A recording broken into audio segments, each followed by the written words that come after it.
Hello students, welcome to Vinay Achlia class 10 maths videos. Hi everyone.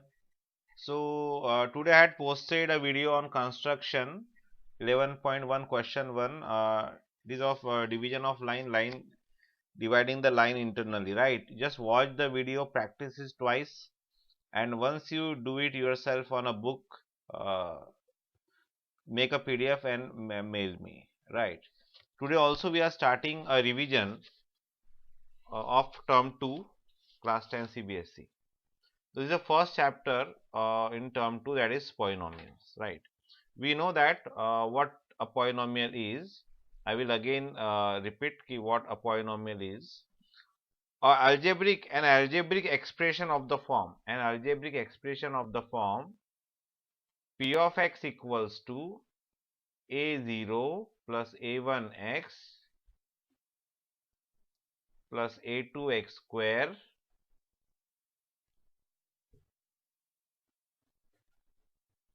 plus a3x cube and so on, right? In which, a very important thing, in which the variables involved have only non-negative integral exponents. I repeat, the variables involved, this like this one, only non-negative positive integral exponents. These numbers should be integers and they should be also positive. Then it is called as a polynomial in x of degree n. I hope so you got it. Now you can see here that in this polynomial, the highest degree of x is 1. So it is a degree of the polynomial is 1 and it is called as linear polynomial. A polynomial of degree 1 is called as linear polynomial. Right here also you can see the highest degree of variable x is 1. That's why it is a linear polynomial. In next case, you see the highest power of the polynomial is 2, right? X is also there, but highest power is 2. That's why degree becomes 2 and we get quadratic polynomial. It is a quadratic polynomial. A polynomial of degree 2 is called as quadratic polynomial. In this case also, it is called as quadratic polynomial. Now in this case, the highest power of x is 3. That's why it is called as cubic polynomial. So we got the point that a linear polynomial has at most 1 0, right? At most only one factor are there. Means x will have only one value. A quadratic polynomial has at most 2 zeros. Means x will have two values in this case. And in the cubic polynomial has at most ज़्यादा में ज़्यादा 3 zeros हो सकते हैं. I hope so you got this point, right? Then there comes the topic relationship between zeros and coefficients of a polynomial. Right, zeros and coefficients for quadratic polynomial, we are mostly interested in this only, that is quadratic polynomial, right? Means a polynomial of degree 2. Alpha plus beta means what here? Let alpha and beta are the zeros, means let it be roots of the required quadrilateral.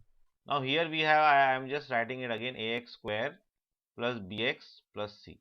So suppose xn value are alpha and beta. So sum of roots should be this coefficient of x upon minus, I repeat, minus b upon a, and product of roots is equals to c upon a. That is, sum of roots is nothing but minus coefficient of x upon coefficient of x square, and product of roots is nothing but constant upon coefficient of x square. This should not be forgotten. Also, if you want to form a quadratic equation, then we had discussed already in a class that short form is x square minus sx plus p equal to 0. S means sum of roots, p means product of roots. Sum of roots means alpha plus beta, product of roots means alpha beta. I hope so you got this point, right? And our next point is, you may refer this as for your competitive exams. There are also in the last optional exercises, there are difficult questions. There are also questions based on this, that is cubic polynomial, right? So its standard form of cubic polynomial is this: ax cube plus bx square plus cx plus d. If you are going to ask the sum of roots, the formula is minus b upon a. It is good to remember these formulas because we don't know what is going to be asked. It is from the textbook, so it is better we should learn it. and product of roots will be minus d upon a, alpha beta plus beta gamma plus gamma alpha equal to c upon a. So you should have to remember these three formulas about the polynomial. So that's what we had seen about what concepts in the polynomials, right? In the next class we will see how to find the various exercises, right? Zeros of a polynomial. It is very simple to find the zeros of a polynomial. For example, we will just take one example today. Suppose we want to find the zeros of the quadratic polynomial and verify the relationship between the zeros. So suppose for our polynomial is x square minus 2x minus 8, right? So we have what we have. We have the polynomial is, what is our polynomial? X square minus 2x minus 8. Now we have to factorize this. So we have to find the two numbers whose product is minus 8. Product is minus 8 and sum is minus 2. Sum is minus 2. So which are the such numbers whose product is minus 8 and sum is minus 2? Yes. So such number is 2 and minus 4, because 2 into minus 4 is minus 8 and 2 minus 4 is minus 2, right? So we will write this expansion here. So we will get x square, right? So our number was,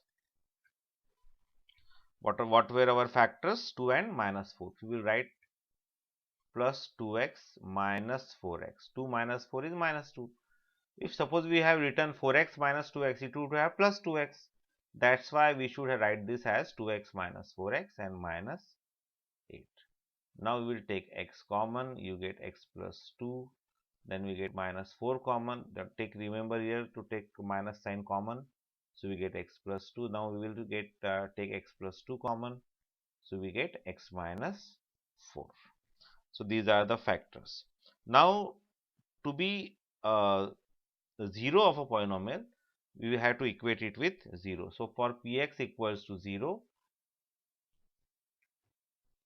for p of x equals to 0, we have what we have.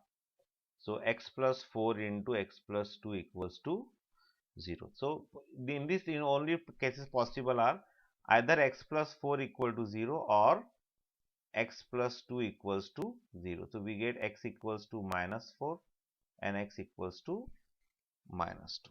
So these are nothing but what? So x equals to in this case we get, I will just check it down. It is right, x minus 4 is there. We have to correct it. It is x minus 4. All right. So it should be x equals to 4 and x equals to minus 4. These are the two zeros of a given polynomials. I hope so you got this point. Now sum of zeros. Now suppose you want to find the sum of zeros. I will just write it here. Sum of zeros. Sum of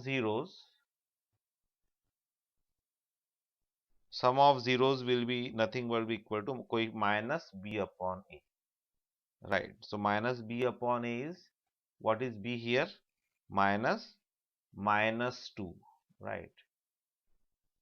Upon a. A is plus 1. See here. This equation. If we compare it with ax square plus bx plus c, so here we get a equals to 1 and b equals to minus 2, right, and c equals to minus 8. So we get what?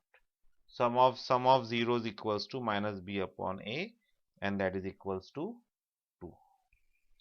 And similarly you can find the product of zeros, that you get minus 8. So which you have to verify it, whether the relation is verified or correct is not. If you get a correct, then it is your zeros are verified for the given equation. In detail we will discuss this concept in the next video. Till then, bye everybody.